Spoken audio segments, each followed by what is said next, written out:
Good day, University City, and welcome to UC Talks, a hyper-local podcast that features conversations, interviews, and news of importance to University City. My name is Jemma Samala, and I'm the editor of the University City Community Association's newsletter. And this podcast is brought to you through UCCA and through a grant from the County of San Diego. And for more information about UCCA, go to our website at universitycitynews.org. Now, today's UC Talks guest is Randall Tonini.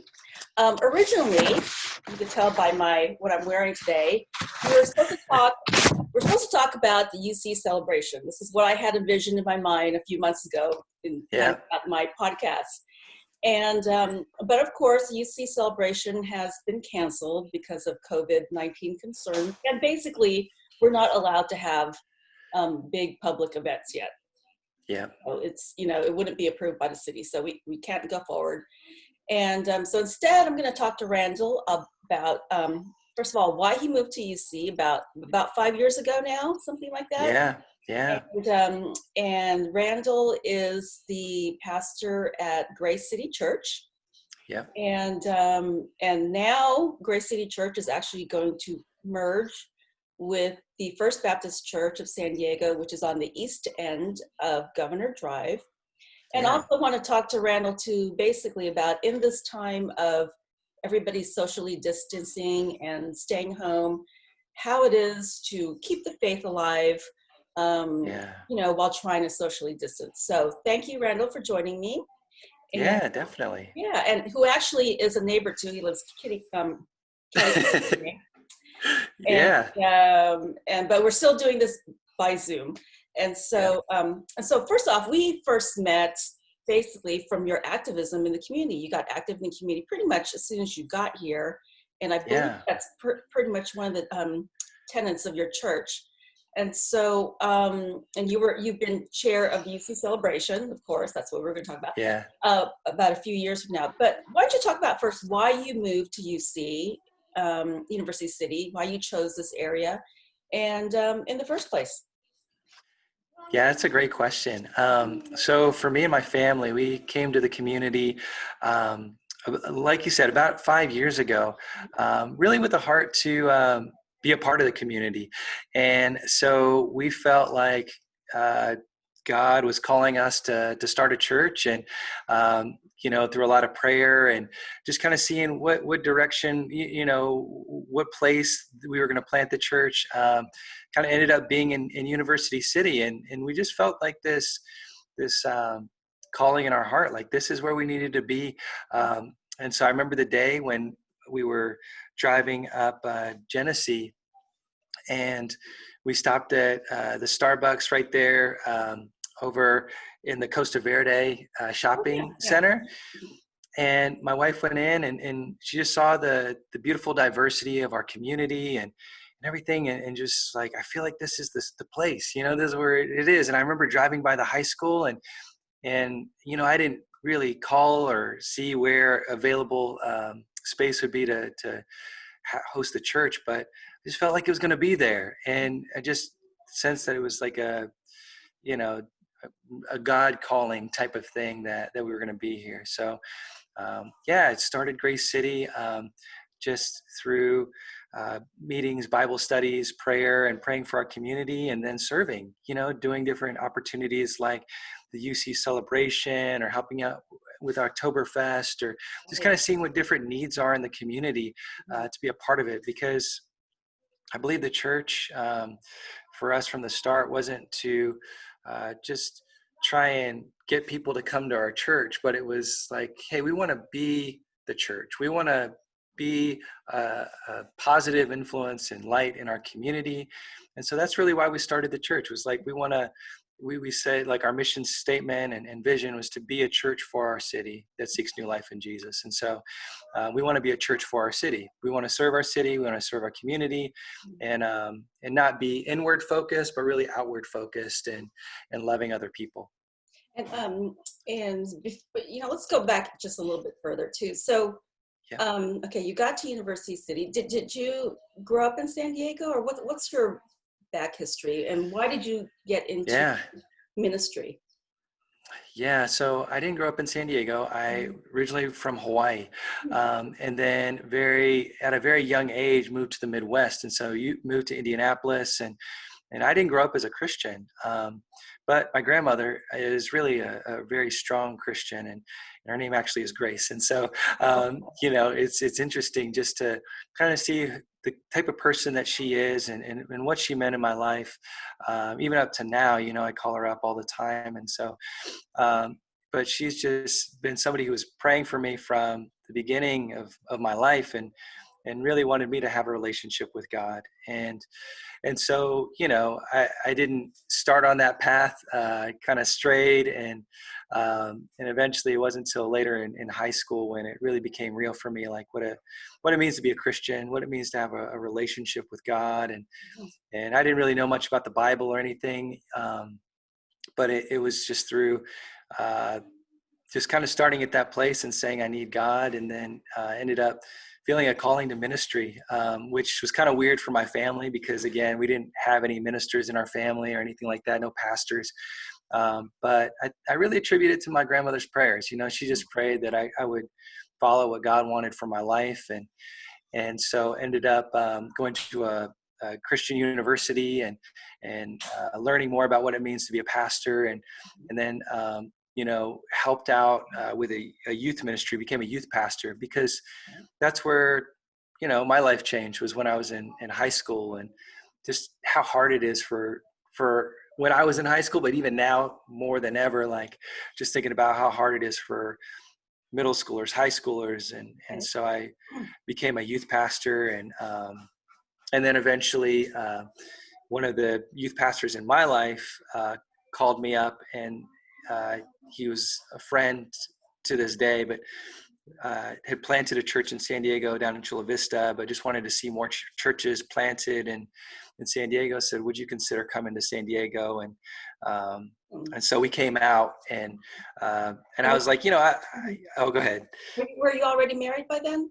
Yeah, already married, had 3 kids. And so both me and my wife came out, and my parents, who live in Arizona, watched the kids, and just was like, I think this is where we need to be, So my wife was kind of in this spot where we were just like, okay, we want to focus on the kids. They're at this young age, but just kind of jumped out in faith, and made the move over to San Diego to plant a church, and through a lot of support from a lot of different people, have been able to see the church become what it is today, which is pretty amazing when you see something from literally just a prayer and a dream, right? And then it becomes a reality. So it's pretty cool to see. And did you call it after your grandmother? No, but Grace always stuck out to me because, okay, yeah, it was a great name, I think. Yeah, and just kind of the understanding of what grace is. It's the idea that we didn't earn God's love or anything like that, but that He loves us based on not even deserving it. And I kind of felt like that my whole life. Like I didn't feel like I deserved to be, where I am today.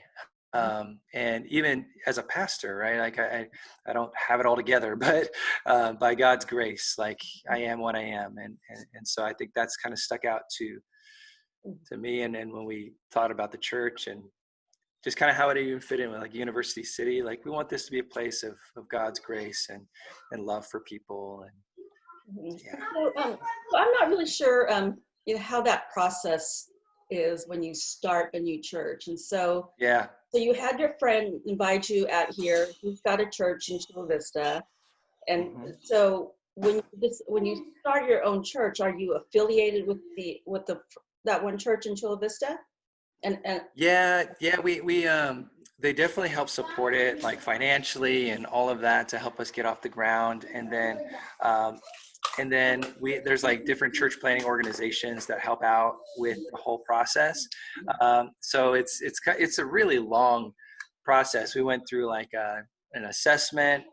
Me and my wife went through this long assessment, and then just kind of see like, are you prepared to do something like this? Right. And and then, you have like financial donors. And so there's people who will, so we like raise support to come out here and to do this. So it was just a lot of people coming together to make this happen. And again, like church planting is kind of a weird thing to think about, because, we're kind of used to like, there's churches that are already there, Right. like there's established churches, but at one point they were a church plant. Somebody planted that church to be there.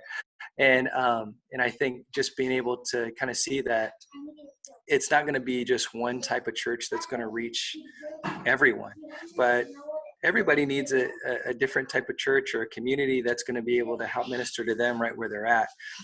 So that was the heart of Grace City, is like, we're here, we want to serve, and we want to be able to reach the people that we're really going to be able to connect with. They might not connect with everybody, but we want it to be something where the people know that we care, we love them, and we're here no matter what, And so now the church is actually, Grace City Church has been around basically as soon as you got here, like 5 years ago. And you've been meeting at the high school, at UC High School. And now you're going to be merging with First Baptist Church of San Diego, like I said, at the east end of Governor, up the hill, kind of hard to see a little bit. My kids actually went to the Lighthouse preschool that's over there. Oh, that's awesome. Yeah, many years ago.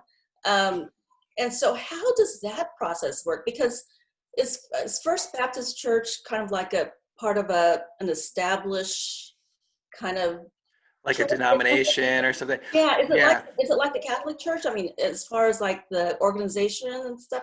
So how does that work? Yeah, so denominations, there's different denominations, and First Baptist and a lot of Baptist churches are independent churches. So the one that's here in our community is an independent church. It's an independent Baptist church. It used to be a part of the American Baptist Church denomination, but they left the denomination, I think around 10 years ago. Okay. But the heart of that church is really amazing, because they were the first church in San Diego. So they're 150 years old. And they got this big bell for being the first church in San Diego, because there was like this whole race to like see who could build the first church, and they were the first ones to build the church. Yeah. So they were first located downtown, and then they moved probably about 40-50 years ago to University City.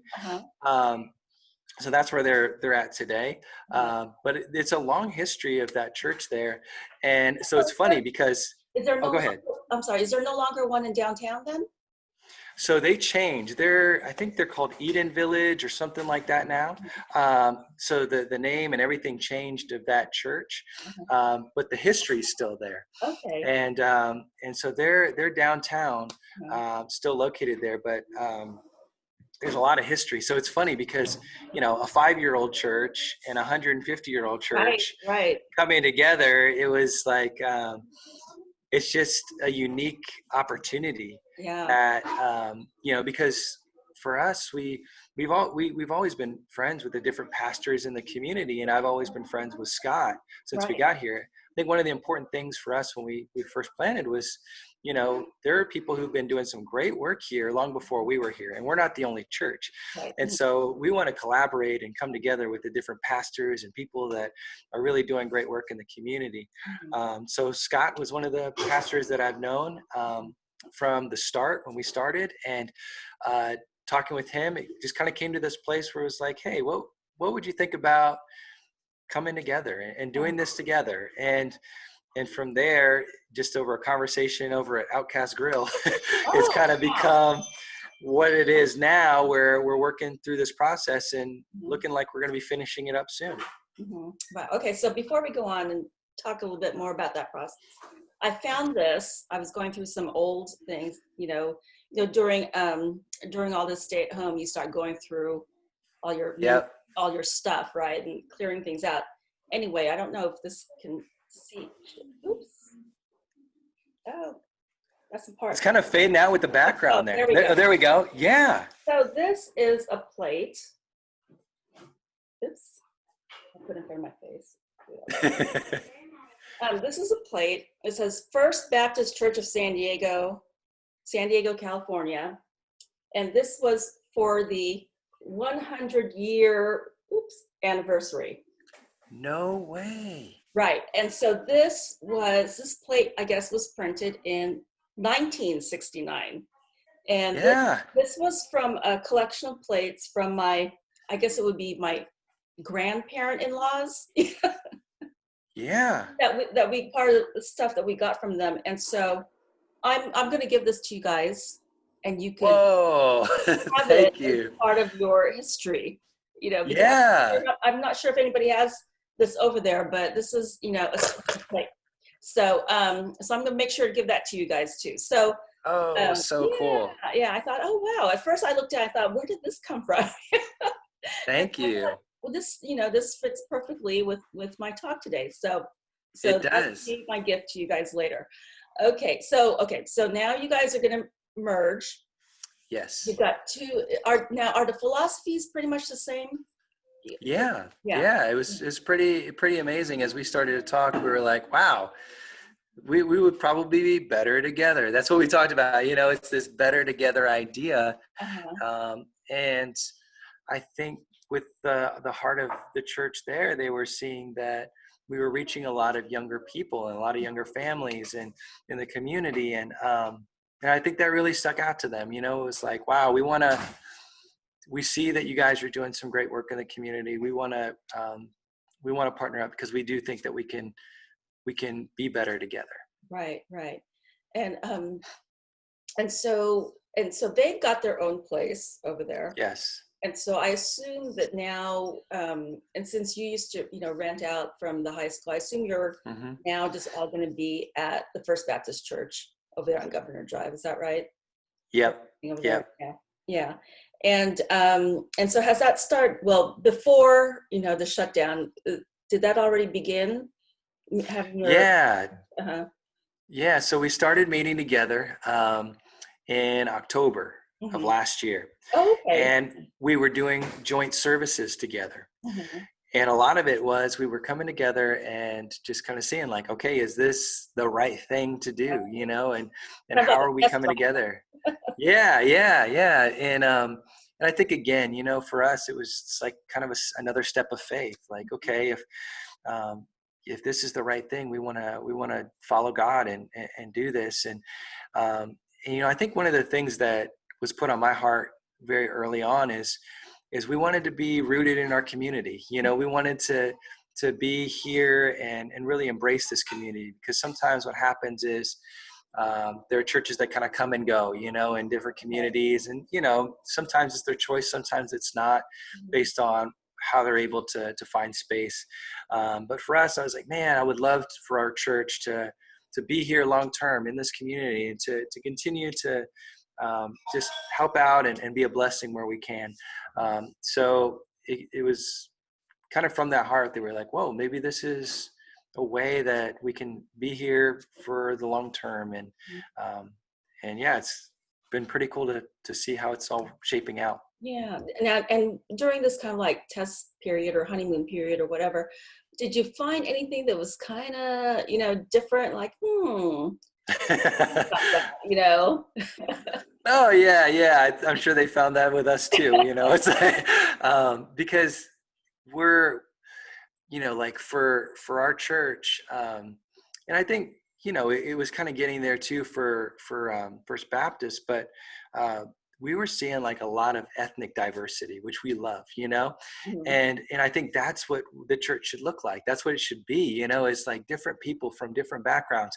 But when you have like that type of, diversity, it's kind of learning to be sensitive to all different ethnicities all in one place, and so again, that's where we're trying to learn and grow. It's like, hey, we want to learn and grow to listen to other different people groups and what they're going through and how they're facing challenges, and so I think it's been a learning thing for all of us Mhm. as a church body, knowing that it's not just a homogenous group of people. Right. So I think that's been something that's been great, that we've been all kind of learning together, but I think there's also challenges in that as well, right? And so you've got to kind of work through some of those challenges, and so for us, it's like we got a younger group of people Right. Right. and you have an older group of people. And so you're kind of used to doing things differently, And so how do you kind of work those things together, Mhm. and not have just one fixed mindset? Mhm. Because even as young people, and this is kind of what I found too, it was like, and that was the kind of the scary part, is like you're going into a more established church setting, and this is kind of how, there's that thing, it's like, well, this is just how we always have done Right. things. Right. Right. Mhm. And so you're kind of fighting against that, like, well, but then I had to look at myself and say, oh, well, there are things that we say that same thing to as younger people, Oh, right? Like, interesting. oh, this is the way that we do things. And Uh-huh. so you have to kind of learn to listen. You have to listen well to each other so that you can come to a place where it's like, oh man, we're all sensitive to, this is what, like an older generation needs. This is what a younger generation needs. Mhm. And as you start to listen, you're like, man, their heart is in the same place, Right. Right. and we have a lot more in common than we do differences. And I think that's been the cool part, is as we've been growing and learning together, like, man, we need to learn from each other. And Mhm. I think that's what I saw we needed as a younger church. We needed older voices in our congregation to help us to grow in wisdom and in grace and in love, and really being a diverse, multi-generational church for our community that people can feel comfortable in, because Yeah. even when people would come to Grace City at the start, I remember there was a couple that came, and they're probably in their 50s or 60s, and they came up to me afterwards, and they were like, I heard you guys are a college church. And I'm like, well, no, we're not a college church. I'm not in college. And we have families in here Right. and Right. stuff. But I think, just kind of like, to get away from that idea that, oh, well, this is just a college church. No, this is a church for everybody, Right. that it doesn't matter what age you are, you're welcome here. And so I think it's been able to break down some of those barriers that we've had, and really to show off, like, no, we are a beautiful multi-generational church. That's actually a good lesson to learn from any of the groups here, in UC, because Yeah. I have found that too, where we're involved in something and someone comes in with a new idea and it's kind of like, oh no, that's not the way we do it. Yeah. Yep. But you have to realize you need to adjust with the times, kind of thing. And Yeah. so especially so like right now with the shutdown, the Hmm. big adjustment is not having in-person services. Yeah. I would think maybe with the younger kind of Grace City crowd, it was maybe an easier adjustment because Yeah. you're maybe more used to doing podcasts or videos or live streaming, that kind of Yep. stuff. Was that an easy transition to kind of keep ministering while we're trying to stay at home at the same time? Yeah. So we've always been online, from the start of Grace City. Oh, okay. And that was something that we felt like we wanted to be able to reach a broader audience, and not everybody's going to come on a Sunday morning, Right. and so, but we still want to help people, and we still want this to be a blessing to people. So we've always been online. I think what this has done is has challenged us even more so Mhm. to even check where we weren't, maybe with the times, because we started 5 years ago, Right. and so, there So were some things that we kind of settled in. It's like it's 2020, and so even for Grace City, like as a younger church, we need to grow in some areas technologically, and I needed to grow in some areas technology wise, so it's definitely been a learning curve for all of us. But I think it was more of a harder transition for some of the people that are older in our congregation to switch over to Zoom, to switch over to some of the things that we're doing online. But I think it's cool to see everybody's growth mindset, a lot of humility in all of it. And it's not ideal, right? Like, I feel like we're all kind of made for personal relationships, not just over on a screen. And so I think even adjusting for me, like, how am I preaching to the people right now, not just a camera, right? Like, it's an adjustment for pastors too, as you're being filmed and doing this, because I'm used to human interaction, right? Like, I'm used to talking to people after the service and checking in and seeing how they're doing. And personally, we do like these city groups, which are like smaller groups of people which meet in homes or going through Bible studies. So that's kind of what we're used to. And so it's been an adjustment for all of us, and it's not an easy time, but I think the big part of all of this, like the heart behind all of it, has been for the safety of people. Because once everything started coming out at the very beginning, we were very early to kind of shut it all down and say, hey, we're going to go online and move services online. So our team was like really great about that, and getting a care team for people in our church and even people in our community, to say, hey, if you need groceries or if you need a phone call, or if you need help with some of the technology stuff, hey, just fill out this form. And so I think it's really broadened the way that we can help people too, as we've gone more online, to just say, hey, these are forms that you can fill out, and just to know that, hey, we're here to help. So there's a lot going on there, but yeah, it was a transition for sure. Yeah. And so have you been able to start in-person services again? Or are you still holding off for a while? So we're still holding off for a while. We are doing some in-person small groups. Okay. So we're doing those on campus, and we're just kind of keeping it more of a contained environment, because again, we're on the end of, like, I would rather roll it out slower than faster, for the sake of safety for people, and also for the sake of just kind of making sure that we're ready on our end to be able to handle the amount of people that are going to come. We did a survey with our church to kind of see how they were thinking about things, and overwhelmingly, people said they were going to be slower to come back to church services. And so we want to kind of follow with that too. It's like, hey, we're listening to you. We want to honor what has been spoken already, but also have some platforms and some venues for people who are ready to get back together with other people, and we want to do that safely. Have you found, with this kind of change and how it's going, have you found there's been like a different need or different kind of like topic of ministry that people are searching for? I think so. I think all of this has made us question, right? Like, what's going on? Like, we've felt like, and I'm speaking for myself, I felt like I had a lot more control over things than I really do. So it's pushed me more into being more prayerful, more contemplative about just kind of life. And, for me and my family, we were, I'm working full time. My wife's working full time. She's a teacher. My kids are all in school. And then it was just like, we're running every single day, right? Like, barely able to just kind of catch up.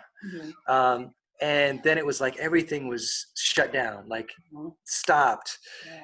And because I've even seen you like even travel for your son's karate tournaments, out of state and everything. Yeah. That's a lot of work. So it was like everything was just shut down in that moment, and you're just kind of stuck with, whoa, yeah, and you start to evaluate your life. Like, Yeah. are the things that I'm investing in right now the most important things? And am I really listening to what God wants right now?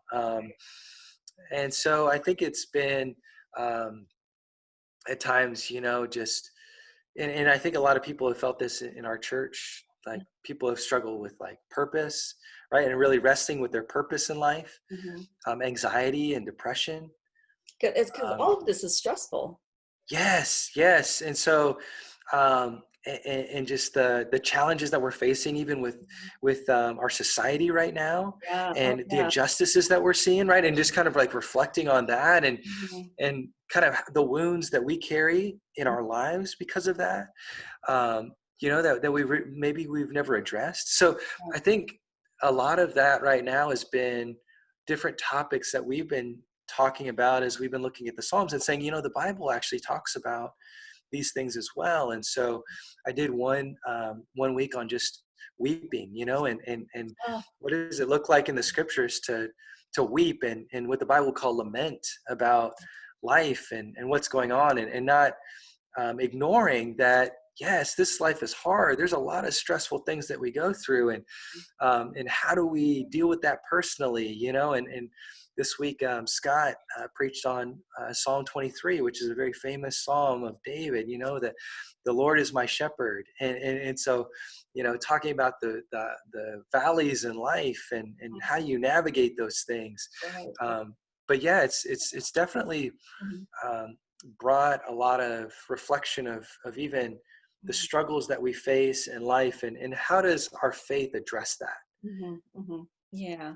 And I assume, like, as far as like social topics and everything, I would think that maybe your parishioners probably help kind of guide you to is what you should be talking about, because they probably bring up different concerns to you, as far as, Oh, definitely. yeah. Yeah, and I think that's the role of a pastor, right? It's like, the pastor is like, it's like the shepherd, right? So it's like you're there to care for the people in the Mhm. group, and to listen, and to help guide and direct and pray, and so I think that's a big part of my uh, responsibility, or calling as a pastor, is to listen to people and say, okay, what are we really going through? What are the struggles, and how do we relate that to what the Bible says and even life, and how do we work through that together? Mhm. So yeah, it's been a lot of listening, and just hearing the struggles and pains, and even ideas that people have had that that are really speaking into our cultural moment right now. And do you find that maybe, the different generations are handling it differently? Yes, Yeah. most definitely, and I think that you can see that on social media, right? I mean, you have different perspectives that are out there, and people that have different ideas about even the solutions. Mhm. And so, for me, I feel like my role is not to say, "Here's all the solutions," Mhm. but to seek God. To seek God during this time, because that's what I'm here to do, and there are different people on all sides of the issues, Mhm. but really, like, where are the things that are really clear cut about what we need to Yeah. be clear on, um, and make sure that we know that those things God cares about too. Mhm. Um, so how do we do that in a way that's helpful to people from all generations? And I think there are different generations that are trying to understand too, like, what are the conversations that are going on right now, right? Like, when we're talking about racial inequality, or Mhm. injustices that are in our world, like, some people are like, that doesn't make sense to me. Mhm. Why would one group feel like there's injustices or inequalities? Right. And so helping to understand that, and helping people to understand that, and really, from a biblical perspective, like, why is that important to God? Why does he say that dignity for every human life is important? And seeing that from the very beginning in Genesis, God created us in the imago Dei, we say is the image of God. And Right. so every human being that you lay eyes on is made in his image. And that we live in a world right now that not everybody is treated with equal dignity. Right. And we need to make sure that we do what we can to make sure that everybody is able to live in a world where they're able to see that, yes, I have dignity, value, and worth. Mm-hmm. And I also, again, like your like your message about being part of the community, because Yeah. what are some of the other things you've done? I think you guys did a blood drive recently, um, Yeah. and a food drive, that kind of thing. What are some of the other needs that you found, not only just in the people that go to Grace City and First Baptist Yeah. Church, but in the community? What have you found that has needed your help? Yeah, one of the things that we did from the start was we did this sports camp. It was called the City Kids Sports Camp, and I remember I was telling somebody about it in our community, and they're like, "Well," and they're a little older, and they were like, "Nobody needs sports camps here. I mean, they don't need a free sports camp because everybody can pay for it. Everybody can afford that." Well, yeah, And I was like, "Well, I think that there is a need." yeah. And what we found was there was a need. There were families and people that it's expensive. Different camps are expensive. I mean, they're Yeah. hundreds of dollars, right? And Oh, so yeah. it And was like, don't you oh, feel go like ahead. I think that's part of, people assume that people that live in this neighborhood have the means and the wealth to Yeah, do, whatever. But right. but again, there's, like younger families that, their funds are going towards something else. They're starting. We have a Yep, lot of, again, also younger families in North UC, yep, that are usually affiliated with the university, in the apartments and condos that are renting. And it's yep. expensive to rent here. you It know is. it's I mean, if you're trying to live close to maybe where they work, or close to the university where they're going to school or teaching or whatever, and you have young Yep, kids and you want them to be close by, I mean, it's a lot of money to live in this area and in San Diego in general. it So is. yeah. Mhm. And there are a lot of families that have made sacrifices, right? That they want to be in this community because there's so many Right, great schools here. right, yeah. And so sometimes when you make those sacrifices, you don't have that extra that you wish you could give to your kids, and so I think being able to provide that and just to see, okay, there are families that are here, or even families that their kids go to the schools, right, that are in our community. Uh-huh. And so if their kids are going to the schools in the community, Mhm. what kind of statement do we want to make about our community? Right, We care about the kids that go to these schools right. in our community. Even if you live outside of this community, you're Mhm. welcome to come be a part of this camp, And so I think that really helped bring just a real joy to families and to people. And we wanted to do it at a really high quality for people that they're like, man, I can't believe this is free. And so it was cool being able to have families that were like, man, you guys did a great job with this. I Mhm. can't believe this was free, and we give like the free ice cream at the end. We bring in the ice cream truck and different things like that. But it was like, man, I want to see these kids walk away with a smile on their face, their Yeah. families feel Mhm. like they had a great time and just, again, kind of lift their spirits, So that was one thing that I was bummed about this year that we Oh. couldn't do is, we couldn't do the sports camp, but I feel like that's kind of been in our DNA, is like we care about families and we care about this community, and there are a lot of different families in this community that it would be a blessing to do a sports camp. Yeah, yeah, I didn't realize you were offering them for free, so that's great. I don't know, for some reason I was thinking it was just a kind of a whole different organization that you guys were just helping. Yeah, no, yeah, we were doing it from start to finish, and I think it was fun for me to kind of be back in that environment again because I was a youth pastor for a long time, so you do summer camps and things like that. So it was just fun being with the kids, um, and so yeah, that was something that we've done. We've always wanted to be a part of helping to bless the place that we were, so the high school, and building relationships there. I think that was one of the hardest parts for me too. And I told this to Jeff. It was like, man, from the high school, the principal, Right. but it was like the hardest part for me leaving the high school was just that there was like this this relationship, and I was like, I don't want that relationship to go, because I love all Oh, the guys, still there. everybody, yeah, all the women, everybody that was a part of that community. I mean, amazing, just men and women that are pouring into people in our community, the young people. And so just continually reaching out to them, and the custodial staff. I'm great friends with all of them. They're so awesome. So yeah, we want to keep that relationship there, and different ways that we can try and bless the school. Well, I will tell you, I'm guilty of telling people if they need volunteers, oh, just call Randall. Yeah, yeah.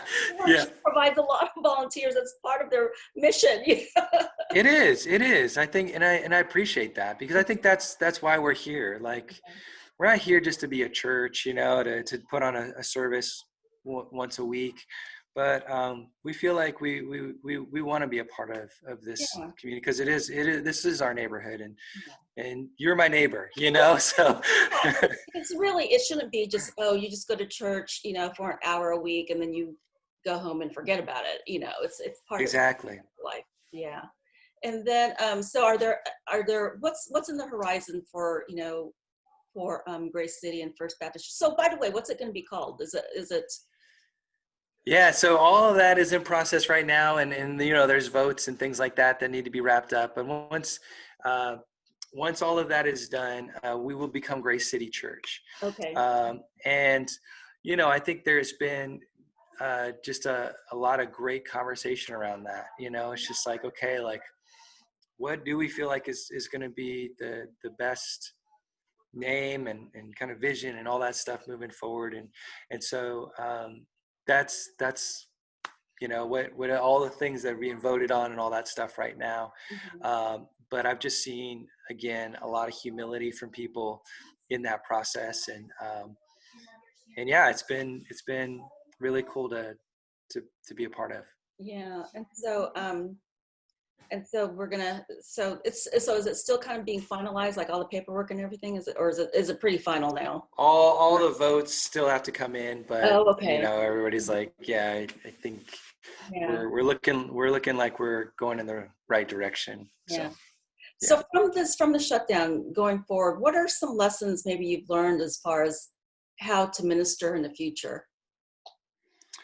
Yeah, that's a great question. I think one thing that I've thought about is, for anybody that's out there that is really wondering, like, what do I believe? When it comes to faith or religion or any of these things, for me, from a Christian perspective, I've really been challenged to dig deeper on why do I believe what I believe. And so that's what I would encourage people to do, right? Like, during this time, I think don't waste the quarantine, like, really be reflective about the reasons why we believe what we believe, and whether it be like, do I believe that there's a God? Do I not? Like, all of those things I think are really important right now. And I'm not going to say like, that's an easy question. That's an easy task, but it's really one that takes a lot of listening and learning and growing personally. And those thoughts are always evolving, I mean. Yeah. I mean, if you could be a very, I would say, very devout Christian, and something like this happens that makes you question things, and definitely.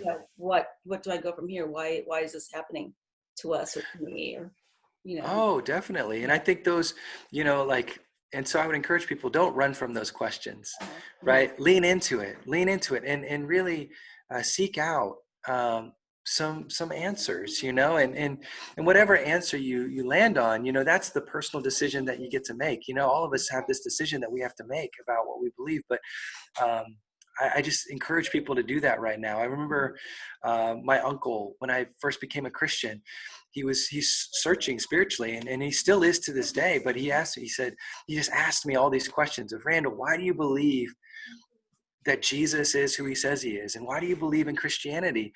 And I said, I gave him my answers, and I just said to him, I was like, I thought it was really cool that you asked those questions. He's like, to me, that's the most important questions I can ask, is really figure out, is this stuff true? So, so I would encourage people during this time of like, okay, why do I believe what I believe? Because that'll be the foundation for a lot of what you do beyond the quarantine. So I think that's an important thing. And it's okay to question, and it's okay to find Oh, answers. And definitely. yeah, I will And that's say, what go yeah, ahead. my last podcast was with a clinical psychologist and Yeah. Mary Scott, and we were talking about mental health. And I would think too, part of keeping your mental health positive is to have some place to turn to, right? Yeah. Whether it be your religion or to your friends or whoever, Yeah. turn to something and Definitely. not feel alone. Right? Yeah, that's the other thing I would encourage people with is that you're not alone. So if you're struggling right now or you're going through something, just know that you're not alone, and that even people of faith, people like me, pastor, right? I go through struggles too, and and when I look at the Bible, it very clearly talks about. It says like, don't think that you're alone while you're going through things. So just kind of knowing that I can talk with other people about my struggles and be able to kind of find some of those answers. And so I would encourage people to do that as well. And just kind of know, like, simply like, you're not alone in this. And um, because you're questioning things, that's not a bad thing. I always tell our church, I'm like, it's actually a good thing, because then you're able to get down to what's real and what's not real, right? And what's true and what's not true, because maybe some of the ideas that we had about Christianity, once they get tested, actually weren't really Christianity. Like, it wasn't the Christianity that the Bible talks about. And so I think even with some of the things that we're going through as a country right now that have been said, this is what Christian is, or this is what it means to be a Christian, if you actually test it to the Bible, then you're like, oh wow, that's really not what it means to be a Christian. And I've been believing this, or I've kind of put a caricature about what a Christian is, and oh wow, that's not really what they are. So I think being able to test some of those things and not do that alone, and not feel like you're alone in this, is really important.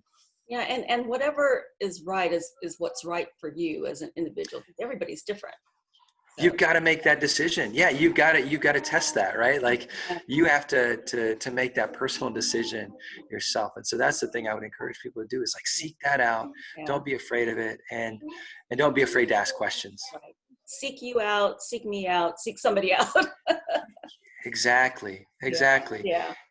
And we need that right now. We need friends that are willing to listen and really willing to sit down and have healthy, helpful discourse, right? Because that's one of the things that kind of saddens me right now on social media, is there's not a lot of helpful, healthy discourse of different opinions or ideas, right? Because it's like, yeah, we might not all agree on something, but we should be able to talk with each other and have a good on social media. Oh, definitely. Yeah. And so, yeah, it's like, we need to really be able to have caring conversations, right? Yeah. About different ideas, because just because somebody has a different idea than me doesn't mean that they're my enemy. Right. And that we need to be able to have those conversations together. Absolutely. So if out of all this, COVID, we've been here, since the beginning of March, I think, mid-March. Yep. It's been going on. What is the good that we can take from all of this? What are those good lessons we could learn? For me, I would say that I've learned just how important it is to be with your family. Mm-hmm. And so I would encourage people, like, to really lean into those moments that you have with your family. I think, it just kind of hit me. You were talking about, your kids are out of high school. Right. I realized, there's already been a decade that's gone by in my life where my son was born, and my daughters are 8 and 6 now. Wow. And so it just felt like yesterday that they were little, tiny. And so I think one of the things that I've learned is like, don't take these moments for granted. Mm-hmm. Don't miss the moment that you have right now. And so for me, as a Christian, as a pastor, I'm like, okay, we need to sit down, and I need to talk to you about just different life things that you're going to go through, different challenges you're going to go through. You know, I mean, just sitting on the bed at night, listening to my son talk about friend struggles, you know, and like feeling alone. Yeah. And like, they're really going through it right now. At 10 years old, huh? At 10 years old, they're going through it. Really, this has been a really hard time for them, just being away from their friends. And so I'm like, I need to listen to them and pray for them and just be with them right now, and talk to them about big life questions that they have. So I would encourage you, like, have those conversations with your loved ones right now, and don't be afraid of that, you know. And so, yeah, they're asking some big questions. I mean, and, you know, we started just praying in the morning together and doing different things like that, where, again, like, even for me, as a pastor, our life was getting so busy that it was like, whoa, we weren't even doing that at the start of the day. So it's like, okay, we need to slow down and really do a good job on that. And I will say, throughout all this, I feel, you know, I don't know if you notice this in our neighborhood, but I hear the birds a lot more. You know, the skies are bluer. I mean, there's a lot of people out in the neighborhood. Everyone's saying hello to each other and chatting with each other. So it's I think it's been really good for, you know, community. So definitely. Yeah. And I think, again, if we can stick together through this, that's really a big win. You know, that's a big plus, because it is a challenging time right now for everyone. But if we can continue to be together and encouraging each other, I feel like, for me, one of the things I've learned is just how important encouragement is. People need encouragement and prayers and all of that right now. So just know that, you know, we're here, we're praying for our community, and I just, again, want to be an encouragement to people who are struggling right now, because there's just so much, like, difficult things and even negative things that are out there that you're like, man, I don't want to be like this. Right. Well, I think I hear your kids in the background. You want to come introduce? Oh yeah. Them? Want them to come in and say hello? Yeah, they're kind of all over the place right now. We'll see. You probably heard them throughout the it's okay. The podcast here too. Sorry, everybody. That's just kind of our life right now. Don't get much quiet time. Do you get any quiet time with your wife? Not much. Date nights? Not much. Yeah, they're you know, but it has brought us together closer as a family, and, you know, we're ready for a little break. All right. Well, thank you for joining us today, Randall. And what are the websites that people can look at as far as the church and First Baptist Church and all that? Yeah, so they can go to gracecitysd.com, or they can check out fbcsd.com. And, you know, if there's people that are in need of anything, you can find some links on there that can be helpful. But yeah, and then we have our service online as well, so people can check that out. And they could look at that anytime then, right? Oh yeah, they can look at that anytime. All right, great. And so again, thank you. And once again, this podcast is brought to you by the University City Community Association and made possible through a grant from the County of San Diego. For more information about UCCA, including membership, go to our website at universitycitynews.org. And remember to follow UCCA on Facebook, Twitter, and Instagram. Thanks again. Thank you, Randall. Have a great day. And remember, University City, more than just a neighborhood.